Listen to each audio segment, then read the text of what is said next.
KTM's Duke 250. So this is the non-ABS model. This was a BS4 model, and basically this has got a 250cc engine from KTM with 30 bhp and 24 Newton meters of torque. So this is a very torque rich engine, and this has got liquid cooling. This has got a radiator right here, and it has also got some decent WP shocks at the front. These are upside down shocks.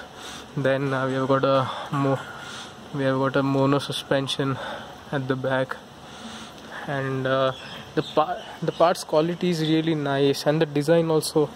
This tank extensions, everything quite resembles to the bigger 390, and this color, this is a white color. I think this looks very, very special. And this mudguard, so what they have done, a very clever tech.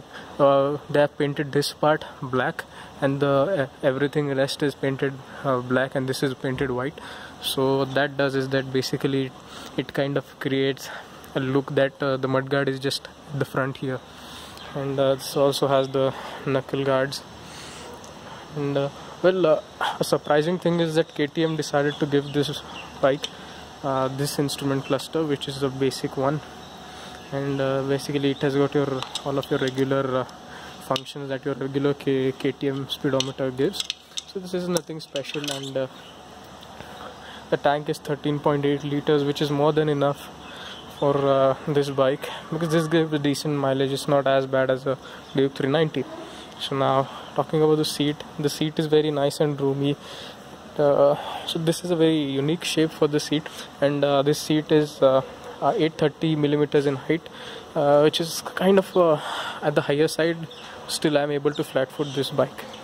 So, and the keys placement is right here, which is interesting, and I like this. But there is one drawback, that if you have got a metal keychain, then it can just scratch your tank right here. And these are illuminated switches, and I like this because at night time it kind of gives you a very royal feel. The engine is heated up, so the engine temperature is way high. So that's your Duke 250, and now let's talk the rest in my riding experience view. And usually, I like the solid feel of this bike, just the secure handling.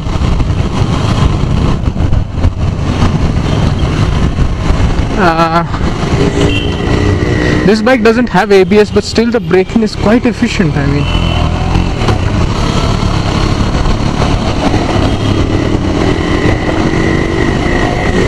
mean, you don't get a false sense of, yes, the FI light is on again.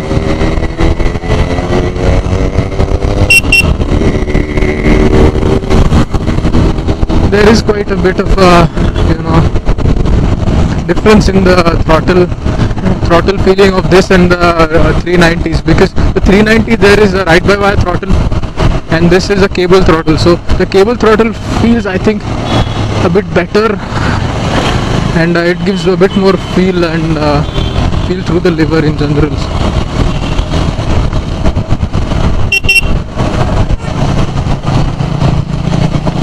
But the clutch surely seems to be worn out, so I won't be riding idiotically fast with this bike anyways. But this bike for sure turns heads. I like this color, guys. It's white, and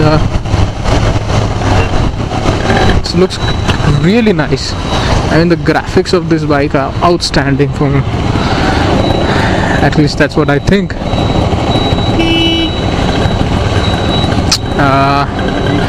For sure his bike has some problems, which I'll tell him to rectify now.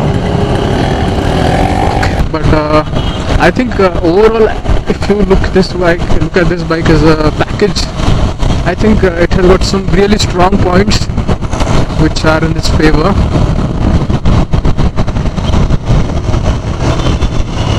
This bike perfectly sits between the two KTMs, which is the KTM Duke 200 and the 390. and this feels quite similar to the 390 in in a lot of sense, like the power, the build quality, and just the looks in general. But this also feels really like usable in a way that the 390 just isn't, because the 390 hits like a lot.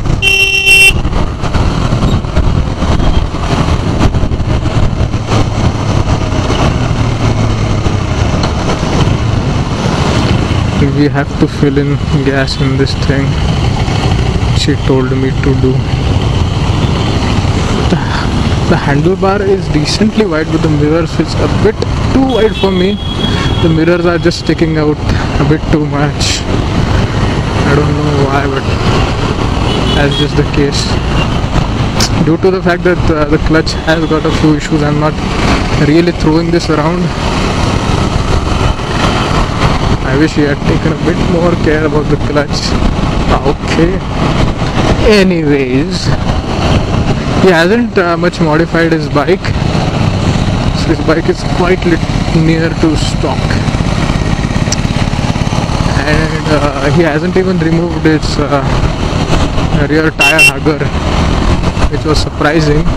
So that this throttle feel is going to be slightly heavier than the throttle feel of a 390, because it has got ride-by-wire. This thing hasn't got ride-by-wire. The ride-by-wire throttle actually makes the throttle feel a lot more, easier, a lot more smoother. But power delivery feels kind of vague in those, and blipping the throttle is also felt a bit differently in both of these bikes. But nonetheless, this is a really good motorcycle, and we'll talk about the pros and the cons, which is that this has got a hinged fuel cap. Some of the bikes don't have hinged fuel caps. I don't know why the hell they do such a thing. Even my Apache 160 doesn't have a hinged fuel cap. That's very what you say, it's very inconvenient at times, because you don't know where to keep the fuel cap. It's very bad. So now guys, let's talk about the advantages of this motorcycle. So obviously its primary advantage would be that this is a proper hooligan. The performance is quite brilliant. So is its looks,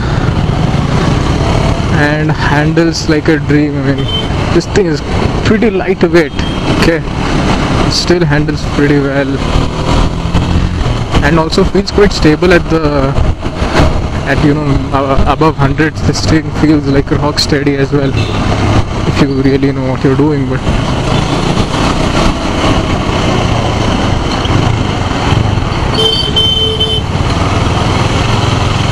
now talking about ergonomics, I think this is a pretty nice bike in terms of ergonomics, because any average rider would feel comfortable if he just gets used to the seat height, because rest everything is easy. Reaching the handlebars is pretty easy. It's not like the KTM RC wherein you just have to kind of lean down. This is pretty straightforward riding posture.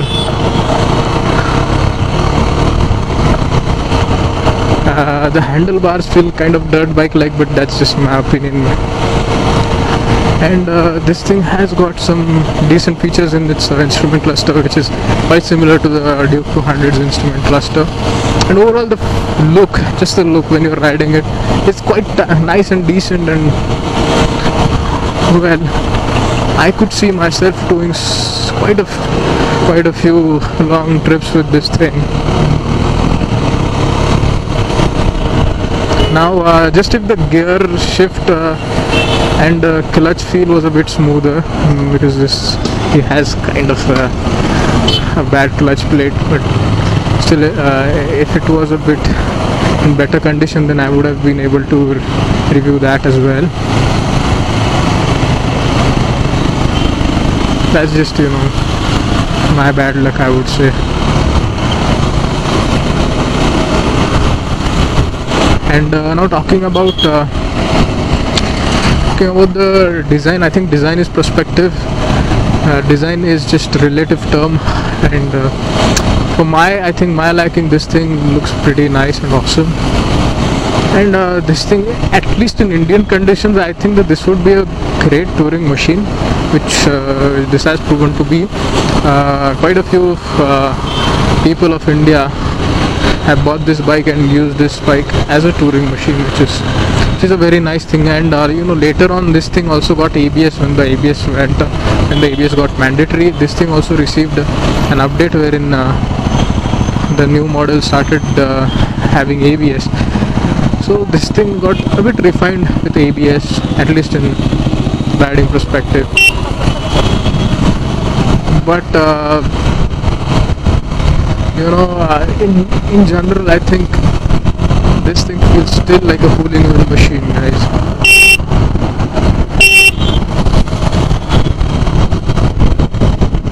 The way this thing accelerates in mid-range is like nothing else from this bike, from the category of this bike. I mean, I have ridden CBR 250s. I have also ridden the Husqvarna 250. But you know, just the BS4 Duke 250 is just something else. The Husqvarnas kind of feel a bit refined, and although they have the same engine, and the mid-range is also quite similar at similar RPMs, but I think that this bike just sort of feels a bit different. That can also be due to the fact that this bike weighs a bit less, and this is a BS4 model. But I generally, you know, I just enjoy riding this bike because, you know, I just love the feel of riding this bike. The instruments, the fuel tank which I have to look at. This is just so nice.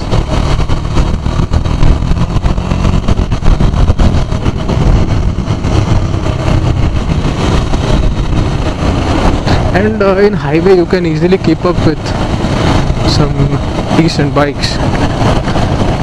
So if you are comfortable with this seat, then this can be a very good touring machine.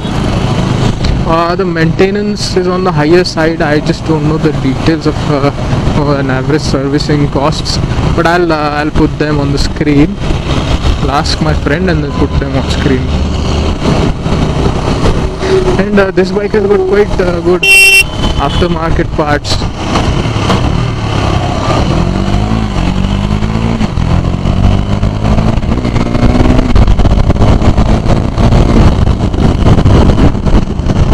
Man, this thing likes just to be thrashed around. Okay.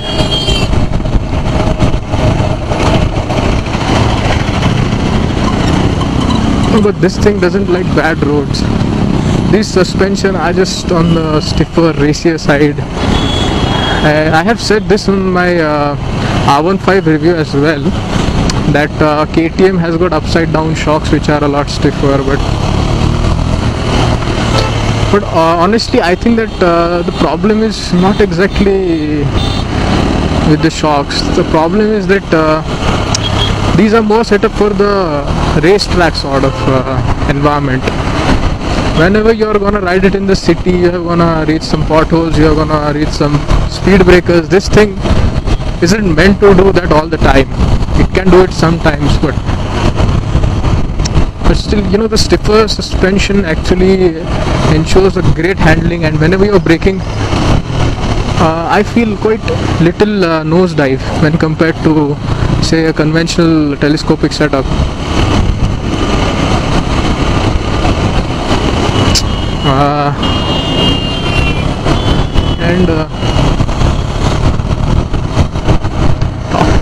Well, let's talk about the negatives of this motorcycle.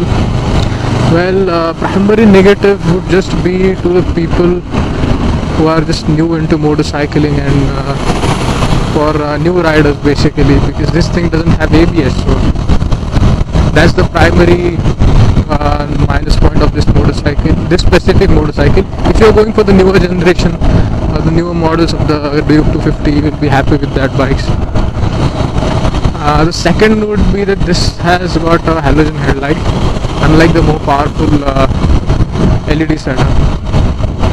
Now that's also not a problem anymore because the newer bikes have got LED setup, but you can do it aftermarketly, but I wouldn't suggest you guys to do that. And the next would be that heating. This bike doesn't heat as bad as a 390. Still you're gonna feel some heat. And the next thing will be just its sheer aggression. The brakes, the braking feel, and the suspension in general is very aggressive. So if you're not used to it, you might have a bit problems with this setup.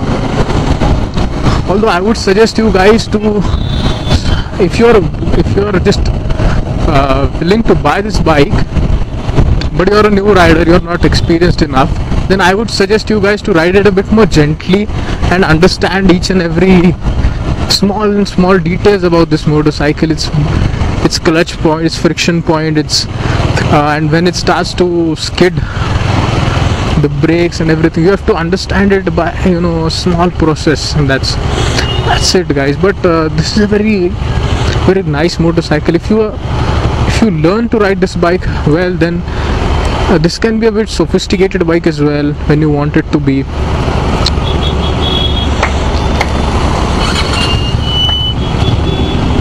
And well, this has got heating issues, but I know there will be some aftermarket stuff which could just quite easily rectify this problem, like a higher grade of oil, something. In general, that's a very easy thing to do.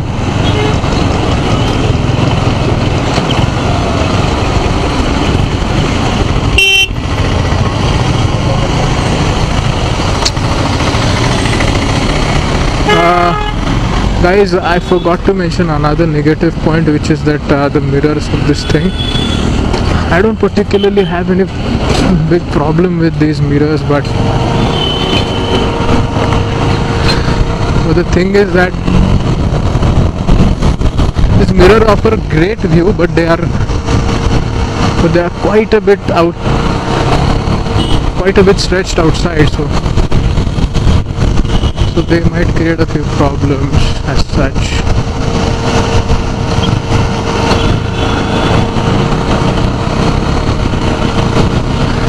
And this thing has got slipper clutch, so that would help you a lot when downshifting hard.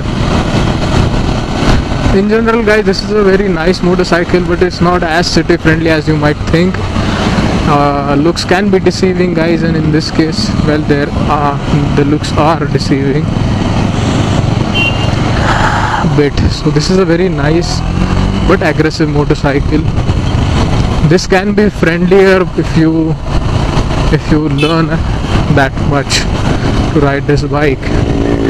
And as you guys might have seen, even I haven't thrashed or even I haven't ridden this bike that fast, due to the fact that it has got a few clutch problems. But so that's it, guys. Thank you for watching. Subscribe to my channel and like this video if you haven't. Thanks for watching.